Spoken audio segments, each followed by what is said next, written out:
जब किसी WWE के स्टार के करियर में रुकावट आनी शुरू हो जाती है और वो कहीं फंसा हुआ महसूस करते हैं, तो वो जानते हैं कि उन्हें कुछ तो करना पड़ेगा जिससे वो अपना करियर आगे बढ़ा सके, नहीं तो दूसरी जगह अपने फ्यूचर के बारे में सोचना शुरू कर दें। करियर को रफ्तार देने के लिए एक रास्ता ये है कि वो उस गिमिक को छोड़ दें जो कि काफी समय से पहले जैसा नहीं चल रहा या फिर शुरू से ही कभी नहीं चला, और उसकी जगह कुछ नया लाएं। ये एक ऐसा तरीका है जिसने पहले भी कई करियर्स को बचाया है, लेकिन एक दुखद सच ये भी है कि ये कोई जादू की छड़ी नहीं है और कोई भी गिमिक को बदलना शायद कुछ मौकों पे करियर को बचा पाए, लेकिन ज्यादातर मौकों पे ये सिर्फ अंत को कुछ समय के लिए टाल देता है। मैं हूँ एडम पचीटी कल्टहॉलिक रेसलिंग से, और ये हैं 10 ऐसे गिमिक चेंजेस जो कि WWE करियर्स को नहीं बचा पाए। चलिए शुरू करते हैं। नंबर 10, जेसी से स्लैम मास्टर जे। जेसी और फेस्टस एक मजेदार और पारिवारिक टैग टीम थी जो कि पीजी के दौर के लिए पूरी तरह सही थी। इसने डेवलपमेंटल के रेगॉर्डी और ल्यूक गैलोस को कुछ करने का मौका दिया और उनकी एक्सपर्टाइज हो गई हाउस शोज की ओपनिंग एक्ट करना, लेकिन वो अलग हो गए जब फेस्टस रॉ में चले गए और वहीं जेसी स्मैकडाउन पे ही रह गए। गैलोस को जल्द ही स्ट्रेट एज सोसाइटी के सदस्य के तौर पे सफलता मिल भी गई, लेकिन जेसी को रीब्रांड करना उनकी उम्मीद के मुताबिक सफल नहीं हुआ। उनके डीप साउथ रेसलिंग के दिनों से रे गीजी गिमिक को वापस लाकर और अपना नाम बदल के स्लैम मास्टर जे रखकर गोल्डी ने एक व्हाइट रैपर का किरदार निभाया, जिसमें उन्होंने अपनी हेयर स्टाइल बदली, जुरैक पहना और ढीली जीन्स पहनने लगे। ये किरदार टीवी पर ज्यादा नहीं दिखता था और कुछ ही मैच खेलता था, जिसमें से कुछ मैच छोटे शो सुपरस्टार्स में आते थे। हालांकि उन्हें लकलेस चार्ली हास के खिलाफ जीत मिली, लेकिन स्लैम मास्टर डॉल्फ जिगलर, केन और द हार्ट डायनेस्टी से हार गए। जिमी वैंग यांग के साथ टीम बनाकर वो आखिरी बार रेसलमेनिया 26 के प्री शो बैटल रॉयल में दिखे थे, जिसे वो ऑफ कोर्स जीत नहीं पाए, जिसके कुछ ही हफ्तों बाद उन्हें निकाल दिया गया। नंबर 9, डेमोलिशन स्मैश से रिपो मैन। किस किस को याद है कि जब टैग टीम का सच में कुछ मतलब होता था और उनका WWE के मेन इवेंट में एक अच्छा मैच हो सकता था। बैरी डार्सो, जो डेमोलिशन के सदस्य स्मैश के तौर पे बहुत ज्यादा सफल हुए थे, उन्हें पक्के तौर पे याद होगा।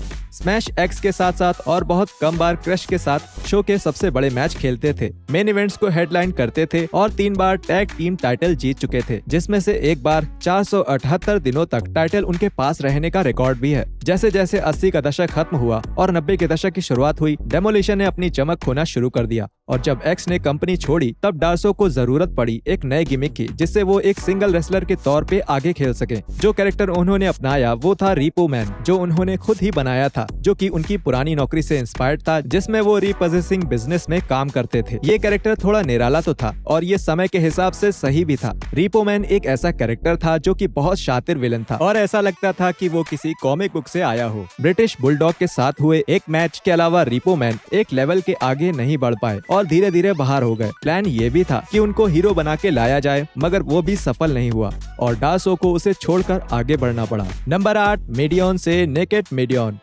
बहुत सारी चीजें, जैसे कि अपने घर में बैठकर टीवी देखते हुए एक बड़े से बॉल में मैगी खाना, तब ज्यादा अच्छा होता है जब ये नंगे होकर किया जाए। इस पर आप मुझ पे भरोसा कर सकते हैं। एक चीज जिसे मैं पक्के तौर पे कह सकता हूँ कि इसे नंगे होकर नहीं करना चाहिए, वो है डेनिस नाइट का WWE टीवी पर आना। नाइट एक सुअर पालने वाले एक किलर और मिनिस्ट्री ऑफ डार्कनेस के शिष्य रह चुके थे, लेकिन जब वो अंडरटेकर के ग्रुप से अलग हुए तो वो भटक गए। ऐसा इसलिए किया गया क्योंकि जो इस गिमिक को प्ले करने के पीछे थे वो अक्सर ही लॉकर रूम में अपने बर्थडे सूट में समय बिताते थे। नेकेड मीडियन 2000 की गर्मियों में उभर के आए जब वो मैचेस के बीच में नंगे भाग के आने लगे। ये पूरा फैनी पैक, थॉन्ग और बूट्स वाला लुक एक साहसी फैसला था, और जहां ये मजाक जल्द ही पुराना हो गया और कोई भी समझदार इंसान अपने होश में इस कैरेक्टर को एंजॉय नहीं कर सकता था। वहीं नेकेड मीडियन को आश्चर्यजनक रूप से एक मेन इवेंट टाइटल मैच मिल गया, जो कि बड़ी बात थी, जिसमें वो यूरोपियन चैंपियन विलियम रीगल से नो मर्सी में हार गए, और इसके बाद नेकेड मीडियन सिर्फ एक बेकार और दिमाग खराब कर देने वाली याद बनकर रह गए। नंबर 7, फुनाकी से कंग फू नाकी।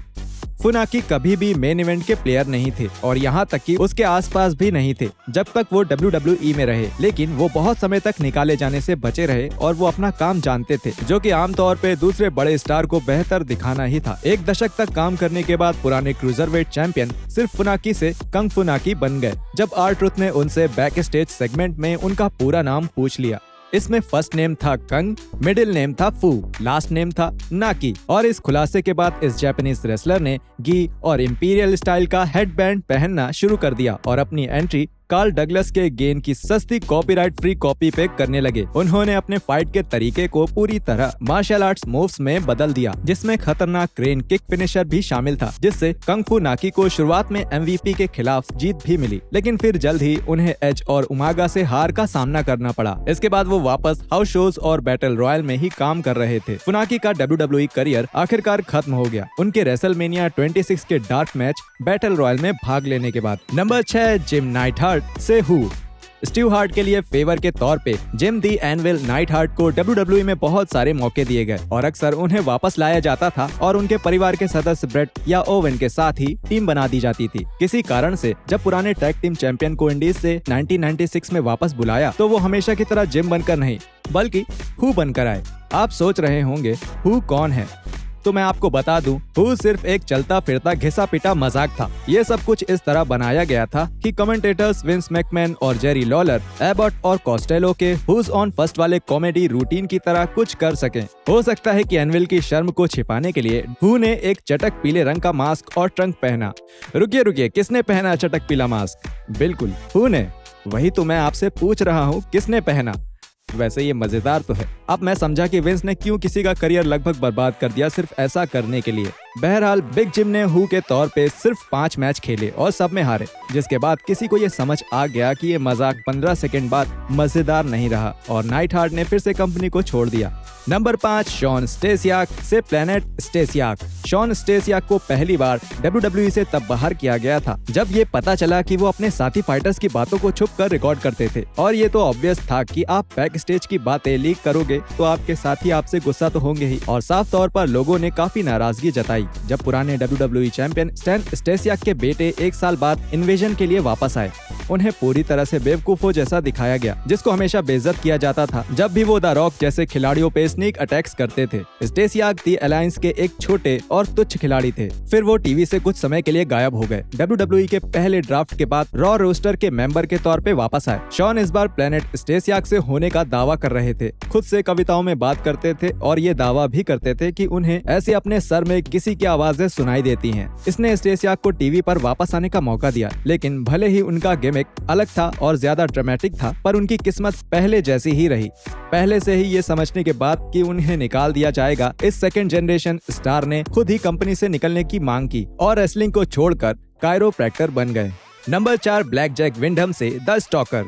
बहुत सारे WWE स्टार्स को एम्बैरस होना पड़ा है जब उन्होंने अपने शौक या छुपे हुए टैलेंट के बारे में विंस मैकमैन से बात की। इसी तरह डेरेन ड्रॉसडॉफ प्यूक बन गए और कैसे स्कॉट हॉल असली के GI जो बनते बनते रह गए कि उससे पहले ही उन्होंने अपने बॉस को समझा लिया कि रेजर रेमन कैरेक्टर ही पैसे कमाकर दे सकता है। बैरी विंडम जो पहले भी WWE के लिए अपने असली नाम के साथ और 80 के दशक में विडो मेकर के तौर पे रेसलिंग कर चुके थे, वो तब इतने किस्मत वाले नहीं थे जब वो कंपनी में 1996 में वापस लौटे। जब जेनेटिक जैक हैमर को विंडहम की हंटिंग, फिशिंग और बाकी बाहर की जाने वाली चीजों के शौक के बारे में पता चला तो उन्होंने पुराने NWA हैवीवेट चैंपियन को द स्टॉकर बना दिया। ये उतना ही बेकार था जितना कि ये दिख रहा था और मुझे यकीन है कि आप लोग भी इससे सहमत होंगे कि ये बहुत बेकार दिख रहा था। बिग बैश कुछ दिनों के लिए ही द स्टॉकर बनकर रहे, जिस दौरान मैकमैन ने खुद कमेंट्री में इस गिमिक का मजाक बनाया और उन्हें बाकी रेसलर्स ने बैरी विंडम कहकर ही बुलाया। उनके WWE करियर को बचाने की सारी उम्मीदें जल्द ही खत्म हो गयी जब उन्हें फिर से मिड कार्ड टैग टीम में ब्रैड शॉ के साथ लाया गया। नए ब्लैक जैक जल्द ही पुरानी न्यूज बन गए और विंडहम एक बार फिर से WCW की तरफ चले गए।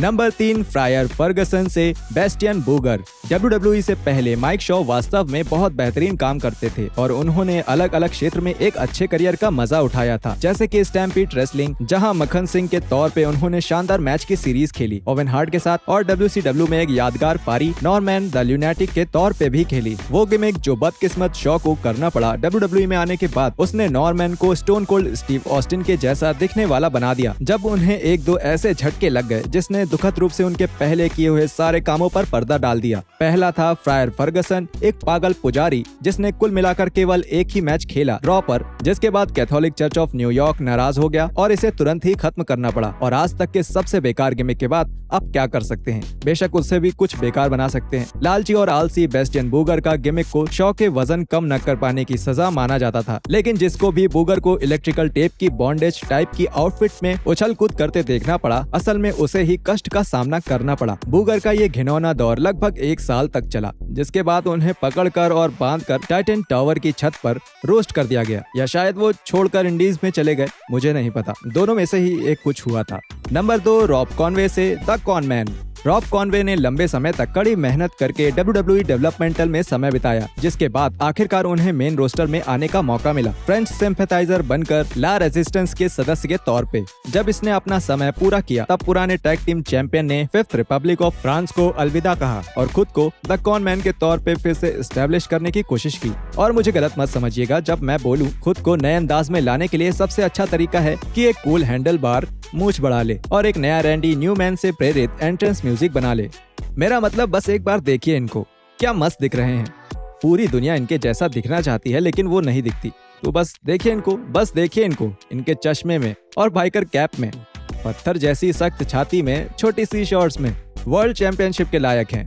मानते हैं या नहीं, लेकिन बदकिस्मती से कॉनमैन के लिए जिन्हें चीजें कॉनवे की तरह करनी होती हैं, समझ रहे हैं ना, उन्होंने खुद को ज्यादातर WWE की हीट शो में फंसा हुआ पाया। सबसे यादगार पल जिसमें वो शामिल थे, वो था जब उनका झगड़ा लेजेंड्स क्रू से हुआ। अब वो लेजेंड किलर रैंडी ऑर्टन तो थे नहीं, और इस वजह से रॉब असल में वो रेसलर बन गए जो सबसे हारता है, जिसके कुछ समय बाद उन्हें बिना किसी विदाई के निकाल दिया गया। नंबर 1, मॉर्डेकाई से केविन थॉर्न। केविन फर्टिक WWE में काफी ज्यादा हाइप के साथ आए, जिसमें उनका पूरा मॉर्डेकाई के तौर पे प्रोमोज भी शामिल थे।